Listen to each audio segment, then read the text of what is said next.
Hello students. So today in this video we are going to discuss about various basic concepts of macroeconomics as you can see it in the thumbnail. So let's proceed without wasting our time. तो यहाँ पर आपको एक term दिया गया है domestic territory. So let's study इसमें क्या क्या है, डोमेस्टिक टेरिटरी क्या होती है भाई, उस सबको जो है हमें देखना है. तो domestic territory is a very important concept in national income accounting. अगर हमें जो है नेशनल इनकम को काउंट करना है तो उसके लिए डोमेस्टिक टेरिटरी का जो कंसेप्ट होंगे वो बहुत ही इम्पोर्टेंट है. And in layman's language domestic territory remain limited to its political frontier. अगर हम लेमन्स की व्यू पॉइंट से देखेंगे तो डोमेस्टिक टेरिटरी उनके लिए क्या होंगे भाई, पॉलिटिकल फ्रंटियर, किसी एक देश का राजनैतिक सीमाएं की जो परिसर है उन तक ही उनका जो व्यू पॉइंट है डोमेस्टिक टेरिटरी बोलने से लिमिटेड रहते हैं. अभी हमें दिया गया in addition to political frontier domestic territory also consist of. देखो भाई, पॉलिटिकल फ्रंटियर यानी कि राजनीतिक सीमा के साथ भी क्या होते हैं डोमेस्टिक टेरिटरी के अंदर कौन कौन सा चीज आते हैं. अभी देखते हैं क्या क्या बोला इसमें. शिप्स एंड एयरक्राफ्ट हो जाएंगे. जो क्या किया गया है इसमें दिया गया own and operated by normal resident. अभी नॉर्मल रेसिडेंट का कंसेप्ट जो है हमें आगे वीडियो में मिल ही जाएंगे. सो अभी पढ़ लेते हैं कि जो शिप एंड एयरक्राफ्ट हमारे नॉर्मल रेसिडेंट के द्वारा ऑपरेट किया गया हो, ओन है, उसका खुद का है, और बिटवीन टू और मोर काउंटी, दूसरे काउंटी में दो और उससे ज़्यादा काउंट्री में अगर उन्होंने अपने शिप एंड एयरक्राफ्ट को जो है ऑपरेट किए होंगे भाई, तो उनको उनका जो शिप्स एंड एयरक्राफ्ट है वो भी हमारे डोमेस्टिक टेरिटरी के पार्ट होंगे. ठीक है. उसके बाद हमारा है fishing vessels, oil and natural gas rigs, and floating platforms operated by the residents of a country in the international water where they have exclusive right of operation. तो इसमें दिया गया है भाई जो जितना भी फिशिंग वेसल्स होंगे, oil and natural gas rigs होंगे और फ्लोटिंग प्लेटफॉर्म्स होंगे जिसको जो है किसी एक कंट्री का रेसिडेंट ने इंटरनेशनल वाटर के अंतर्राष्ट्रीय जो जितना भी समुद्री सीमा होंगे उन तक जो है अपना ऑपरेट किए जाने के राइट होने की जगह तक इसमें दिया गया the place where they have exclusive right of operation in the area of international water. जहाँ जगह तक उनका ऑपरेशन करने का राइट होंगे वहाँ तक जो है हमारा डोमेस्टिक टेरिटरी का लिमिटेशन रहेंगे. यानी कि ये जो फिशिंग वेसल्स होंगे, ऑयल एंड नेचुरल गैस होंगे, फ्लोटिंग प्लेटफॉर्म्स होंगे, वो सब जो है हमारे डोमेस्टिक टेरिटरी का पार्ट है. उसके बाद अगर हम थर्ड पॉइंट में देखें तो embassies, consulates and military establishment of a country located abroad. किसी भी एक कंट्री का जितना भी एम्बेसीज होंगे, कंसुलेट्स होंगे, मिलिट्री एस्टैब्लिशमेंट होंगे, उसका होने के बावजूद वो अगर दूसरे कंट्री में भी रहा हो, क्या होंगे वो उस कंट्री का खुद का डोमेस्टिक टेरिटरी होंगे. यानी कि कोई एक इंडियन एम्बेसी दूसरे कंट्री में, मान लो कि चाइना में एस्टैब्लिश्ड हो रखे हैं, तो वो इंडिया का डोमेस्टिक टेरिटरी का पार्ट है. लेकिन अगर कोई जापानीज एम्बेसी इंडिया में है तो इंडिया का डोमेस्टिक टेरिटरी के अंदर वो जापानीज एम्बेसी नहीं आने वाला. वो किसका डोमेस्टिक टेरिटरी के अंदर आएंगे, जापान का. ठीक है. अभी दूसरा टर्म है हमारे पास भैया, क्या है, नॉर्मल रेसिडेंट. तो देख लेते हैं नॉर्मल रेसिडेंट की बात हमने कर रखे थे पहले. तो नॉर्मल रेसिडेंट कौन है भाई, it's of a country refers to an individual. कौन होंगे भाई, ये एक इंडिविजुअल होंगे, एक लोग होंगे. और क्या हो सकता है उसके साथ, कोई एक संस्था, इंस्टीट्यूशन भी हो सकता है. कौन हो सकते हैं भाई, कोई एक इंस्टीट्यूशन भी हो सकते हैं इंडिविजुअल के साथ, who ordinarily resides in that country and whose center of economic interest lies in that country. इसमें क्या बोला गया, किसी भी एक कंट्री का नॉर्मल रेसिडेंट कौन होंगे भाई, एक इंडिविजुअल होंगे या तो एक इंस्टीट्यूशन होंगे जो उस कंट्री में रह रहे हैं और उनका इकोनॉमिक इंटरेस्ट, इकोनॉमिक जितना भी एक्टिविटी उन्होंने किए होंगे अर्थनैतिक कामों को, उनका जो मुख्य स्थान क्या कहाँ होंगे, उस कंट्री में होंगे. तो उसको जो है हम क्या बोलने वाले हैं, नॉर्मल रेसिडेंट. ठीक है. उसके बाद हमारे पास है अनदर कॉन्सेप्ट सिटीजनशिप वर्सेस रेसिडेंटशिप देख लेते हैं। सिटीजनशिप क्या होते हैं और रेसिडेंटशिप क्या होती है, क्यों जो है हमें इसको अलग अलग करके जो है स्टडी करना पड़ रहा है। तो पहला है आपका सिटीजनशिप। इसको अगर हम देखें, citizenship is a legal concept, it's been given, इसमें दिया गया ये एक लीगल कॉन्सेप्ट है। तो क्या कहाँ तक लीगल है क्या है उसको देख लेते। तो a person can be A citizen of country, इसमें क्या दिया गया है, एक लोग जो है, एक लोग किसी एक कंट्री का सिटीजन कैसे कब बन सकता है, इफ दो कंडीशन हमारे पास होंगे। That person is born in that country, उनका जन्म अगर उस कंट्री के अंदर हो गया, ठीक है। Legal provision for allowing citizenship, यानी कि कोई भी लीगल ऐसा लॉ होंगे, प्रोविजन सिस्टम होंगे उनको जो है सिटीजन बनाने का, तो अगर वो लॉ अलाउ करेंगे तब जाके वो क्या बन सकता है, किसी भी एक कंट्री का सिटीजन बन सकता है। तो ऐसे करके जो है हमारे पास दो ही तरीका है कैसे जो है हम एक कंट्री का सिटीजन बन सकते हैं। कि जो है अगर हम इंडिया की एग्जांपल ले, आपने आपका अगर जन्म जो है इंडिया के अंदर हुआ, by birth you are a citizen of India, आप जो है इंडिया का, भारत का नागरिक है। और उसी के साथ अगर आप चाइना से आके यहाँ रह रहे, किसी दूसरे कंट्री से यहाँ आके रह रहे हैं, और आपने जो है इंडियन लॉ में आपका अपील किया, अप्लाई किया कि जो है मुझे सिटीजनशिप चाहिए, अगर लॉ आपको सिस्टमेटिकली मान लेते हैं कि भाई जो है आप जो है सिटीजन बनने का लायक है, you are eligible for becoming the citizen of India, if it's been legally, legally आपको कॉन्स्टिट्यूशन हो, इंडियन लॉ अगर आपको सिस्टम के अनुसार आपको अलाउ करते हैं, देन आप जो है सिटीजन बन सकते हो। उसके बाद आपका होगा रेसिडेंशिप। क्या है देख लेते हैं ये रेसिडेंशिप। तो रेसिडेंशिप के अंदर हमारे पास आते हैं, इट्स ए इकोनॉमिक कॉन्सेप्ट। क्या है भाई इकोनॉमिक कॉन्सेप्ट, यानी कि अर्थनैतिक जो है तरीके से हम इसको देख सकते हैं। तो a person can be A resident of a country, तो एक लोग जो है किसी एक कंट्री का रेसिडेंट कब बन सकता है। तो फर्स्ट रीजन होंगे भाई, first criteria that the person reside in that country for a period of more than 1 year, यानी कि क्या होंगे वो अगर 1+ मोर देन 1 साल से ज़्यादा अगर वो उस कंट्री के अंदर रह रहे हैं, तब जाके वो क्या बन सकते हैं, उस कंट्री का normal resident. There is no क्या है, कोई लीगल ये नहीं चाहिए, लॉ नहीं चाहिए उनको रेसिडेंट बनने के लिए, आप रह सकते हैं किसी एक जगह पे अपना कंट्री और दूसरे जगह पर जाके। So that person centre of economic interest lies in that country, that means वो अगर आप रेसिडेंट हैं तब जाके आप क्या कर सकते हैं, आप जो है जिस कंट्री में रेसिडेंट है उस कंट्री में आप अपना अर्थनैतिक कार्य को संभाल रहे हो, उसमें अपना जितना भी प्रोडक्शन प्रोसेस है इकोनॉमी के अंदर आपने कुछ कंट्रीब्यूशन किया हो, आपका अर्थनैतिक कार्य का मुख्य स्थान जो है उसी जगह पर सीमित है, तब जाके जो है आप क्या है उस कंट्री का एक रेसिडेंट है।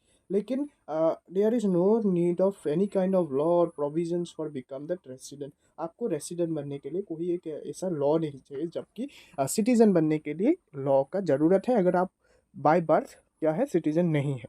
ठीक है, इतना ही डिफरेंस है सिटीजनशिप और रेसिडेंशिप के बीच में। ठीक है, उसके बाद हमारे पास है भाई domestic product versus national product. क्या होते हैं इन दोनों को हम जो है एक एक करके देख लेते हैं। पहले दिया गया domestic product. So domestic product include production activity of production unit within domestic territory irrespective of fact whether carried out by resident or non-resident।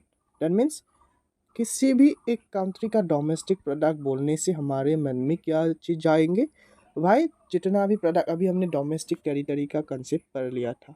तो डोमेस्टिक टेरिटरी के अंदर जितना भी चीज़ आएंगे उस इलाके के अंदर किसी भी रेसिडेंट और नॉन रेसिडेंट, कोई भी रेसिडेंट और नॉन रेसिडेंट अगर उस प्रोडक्शन एक्टिविटी में अपना कंट्रीब्यूशन कर रहा है, उस प्रोडक्ट को बना रहे हैं, तो उस प्रोडक्ट को हम क्या मान सकते हैं, डोमेस्टिक प्रोडक्ट। ठीक है, उसके बाद दूसरा पॉइंट दिया गया है मनी वैल्यू डेराइव्ड और ऑब्टेन फ्रॉम दिस प्रोडक्ट और कॉइन एज डोमेस्टिक इनकम। सो ये डोमेस्टिक प्रोडक्ट से जितना भी इनकम एक्रू होंगे, डेराइव किए जाएंगे, मिल जाएंगे, तो उस इनकम को क्या बोल सकते हैं हम, डोमेस्टिक इनकम। ठीक है, उसके बाद हमारे पास है कॉन्सेप्ट ऑफ नेशनल प्रोडक्ट। किसके concept, national product. So national products includes production activity of normal resident within or outside the domestic territory. अभी हमने डोमेस्टिक टेरिटरी की बात कर चुके हैं, उसके बावजूद अगर आपका कोई दिक्कत है उसको फिर से जाके आप देख सकते हैं। तो इसमें दिया गया है डोमेस्टिक टेरिटरी के अंदर हो या बाहर हो, विदिन और आउटसाइड द डोमेस्टिक टेरिटरी, अगर उस कंट्री का नॉर्मल रेसिडेंट ने, हमने नॉर्मल रेसिडेंट का भी कंसेप्ट देखा था, तो नॉर्मल रेसिडेंट ने उस प्रोडक्शन एक्टिविटी में कंट्रीब्यूट करके उस पदार्थ को बना रहे हैं, सो उस पदार्थ को हम क्या कंसीडर कर सकते हैं, क्या मान सकते हैं, नेशनल प्रोडक्ट बोल के, ठीक है। उसके बाद हमारे पास है another sentence has been given here, money value derived or obtained from this product are coin as national product. क्या दिया गया है, अच्छे से देख लीजिए आप। सो मनी वैल्यू डेराइव्ड और obtain from this products are coin as national income. So normal resident के द्वारा विदिन और आउटसाइड डोमेस्टिक टेरिटरी के अंदर जो है, हमने अगर बाहर में भी नॉर्मल रेसिडेंट के द्वारा प्रोड्यूस किया गया चीज़ हो, उससे डेराइव होने वाला, एक्रू होने वाला जितना इनकम होंगे, उस इनकम को ही हम क्या बोल सकते हैं, नेशनल इनकम। अभी हमारे पास दो नया कंसेप्ट है, factor income versus transfer income. So factor income और ट्रांसफर इनकम क्या होता है, तो एट फर्स्ट हम फैक्टर इनकम को देखेंगे। सो इसमें दिया गया है, factor income refers to income earn by factors of production for rendering productive services in production process.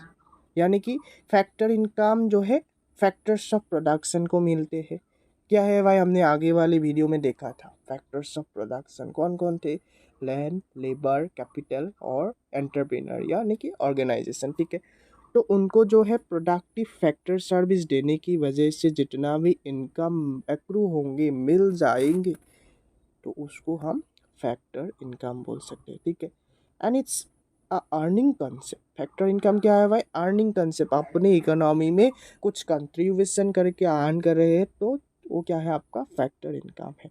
And it's bilateral in nature. Bilateral मतलब कि क्या है, दोनों तरफ से ये है कि जो है फैक्टर सर्विस होल्डर क्या कर रहे हैं, वो फैक्टर अपना सर्विस फार्म को दे रहे हैं, और इन रिटर्न उसको क्या मिल रहा है, ये जो इनकम है उसको एक्रू होने वाला है। So it's receive by factors of production को मिलता है। नेमली इसमें क्या दिया गया है, लैंड, लेबर, फिर कैपिटल और एंटरप्रेन्योर को ये सब क्या है, एक्रू होते हैं। इन द फॉर्म ऑफ क्या है भाई, लैंड को रेंट मिलेंगे, लेबर को वेज, कैपिटल को इंटरेस्ट, एंड फाइनली जो एंटरप्रेन्योर यानी कि ऑर्गेनाइजेशन होंगे उनको क्या मिलने वाला है, profit. So as in a chart आपको यही चीज़ दिखाने के लिए कोशिश किया गया है। फैक्टर का नाम ऊपर दिया गया, नीचे इनकम है, तो लैंड को रेंट मिलते हैं, लेबर को वेज, कैपिटल को इंटरेस्ट एंड एंटरप्रेन्योर को क्या मिलते हैं, profit. So let's go through another concept. तो हम देख सकते हैं transfer income. So transfer income और gross income which are received without contributing towards production process, यानी कि प्रोडक्शन प्रोसेस में बिना कंट्रीब्यूट किए हुए होंगे, फिर भी हमें जो है ये इनकम रिसीव हो रखे होंगे। And this is unilateral in nature, यानी कि वन साइडेड है, एक ही तरफ से वो हमें प्राप्त होते हैं, मिलते हैं। एंड फॉर एग्जाम्पल क्या दिया गया, गिफ्ट, किसी ने हमें गिफ्ट दिए होंगे, तो वो क्या है, यूनिलैटरल, हम दे भी सकते हैं, नहीं वो क्या है, हम किसी से क्या कर सकते हैं, उसको ले सकते हैं, लेकिन वो डायरेक्ट रिटर्न नहीं होते। बायलैटरल हम नहीं भी दे सकते उनको। सो पेंशन हो सकते हैं, फिर टैक्स हो सकते हैं। अभी हम जाएंगे through the concept of final goods and intermediate goods. तो क्या होते हैं ये दोनों गुड्स, देख लेते हैं। So final goods refers to those goods which are used either for consumption और for investment. So final goods को हम जो है कंजम्पशन और इन्वेस्टमेंट के लिए यूज़ कर सकते हैं। और final goods are neither resold, इसको हम फिर से बिक नहीं सकते हैं, और neither use for any further transformation, उसमें जो है कुछ बदलाव, चेंजेस हम नहीं ला सकते हैं। That means it's full and final. उसको हम जो है कहीं बेच नहीं सकते, फिर से उसका कोई चेंज हम नहीं ला सकते। इसको जो है डायरेक्टली फॉर ईदर कंजम्पशन और इन्वेस्टमेंट के लिए यूज़ किया जाता है। अगर हम जो है इंटरमीडिएट गुड्स की तरफ जाएंगे, तो intermediate goods refers to those goods, वही गुड होंगे which are used either for resale, किस पर्पज़ के लिए यूज़ करेंगे हम, रीसेल के लिए, और either for the further production, उसको जो है फिर से उनको फर्दर प्रोडक्शन प्रोसेस के लिए फिर से उनको उसमें चेंज लाने के लिए, ट्रांसफॉर्मेशन लाने के लिए उसको हम यूज़ कर सकते हैं। और इंटरमीडिएट गुड्स जो है प्रोडक्शन बाउंड्री के अंदर ही रहते हैं, यानी कि उनको प्रोडक्शन प्रोसेस के अंदर ही चलना पड़ रहा है, लेकिन फाइनल गुड्स देख सकते हैं आपकी है, ये जो फाइनल जो गुड्स होंगे वो प्रोडक्शन बाउंड्री के अंदर अभी निकल चुका है, उसमें कोई भी चेंज का ज़रूरत नहीं है। लेकिन इंटरमीडिएट गुड्स में जो है चेंज का नीड है, ट्रांसफॉर्मेशन का ज़रूरत है, तब जो है वो प्रोडक्शन बाउंड्री के अंदर है। ठीक है, अभी जो है हम दूसरे कंसेप्ट के साथ है consumption goods and capital goods. तो क्या होते हैं ये दोनों देख लेते हैं। तो consumption goods satisfy human wants directly. Consumption goods क्या करते हैं, लोगों की जो वांट्स है, चाहत है, उसको डायरेक्टली क्या करते हैं, सेटिस्फाई कर लेते हैं। So this kinds of goods क्या डिमांड होंगे, उनका डायरेक्ट डिमांड। क्या डिमांड बोला गया है इसमें, उनका डायरेक्ट डिमांड होते हैं। They do not promote production capacity. तो कंजम्पशन गुड्स को हमने जो है कंज्यूम करने के लिए यूज़ करेंगे, तो उनका क्या नहीं होंगे भाई, कोई ऐसा प्रोडक्शन कैपेसिटी नहीं होंगे, उसको फिर से प्रोडक्शन प्रोसेस में हम यूज़ करने वाले भी नहीं हैं। तो उनका डायरेक्ट डिमांड इसलिए होता है कि भाई कंज्यूमर का जो जितना भी नीड होंगे, चाहत होंगे, वो डायरेक्टली जो है क्या करते हैं, फुलफिल करते हैं। लेकिन अगर हम कैपिटल गुड्स की तरफ जाएंगे, सो कैपिटल गुड्स का सेटिस्फाई ह्यूमन वांट्स इनडायरेक्टली, वो डायरेक्टली सेटिस्फाई नहीं कर सकते, इनडायरेक्टली करते हैं। So this kind of goods has derived demand. वो इनडायरेक्टली करते हैं, तो उनको डिमांड को हम क्या बोल सकते हैं, डेराइव डिमांड। अभी मान लो कि आपने क्या किया, किसी एक चीज़ को प्रोडक्शन प्रोसेस में यूज़ करने के लिए खरीदे होंगे, तो वो डायरेक्टली आपका डिमांड को क्या नहीं करेंगे, फुलफिल नहीं करेंगे। लेकिन कंजम्पशन गुड्स का डिमांड डायरेक्टली जो है किससे डिपेंड होते हैं, उन चीज़ का क्या डिमांड जो है मार्केट डिमांड होंगे। ठीक है, और दे प्रमोट प्रोडक्शन कैपेसिटी, क्या होंगे, किसी एक चीज़ का प्रोडक्शन कैपेसिटी को वो बढ़ावा देते हैं, प्रमोट करते हैं। ठीक है, so finally thank you all for choosing this video as a part of your struggling life. So be with us always, and we will try to help out all of you to choose out your problems. So leave a comment on comment box, at least whichever queries you are having, doubts you are having up. Okay, so thank you all.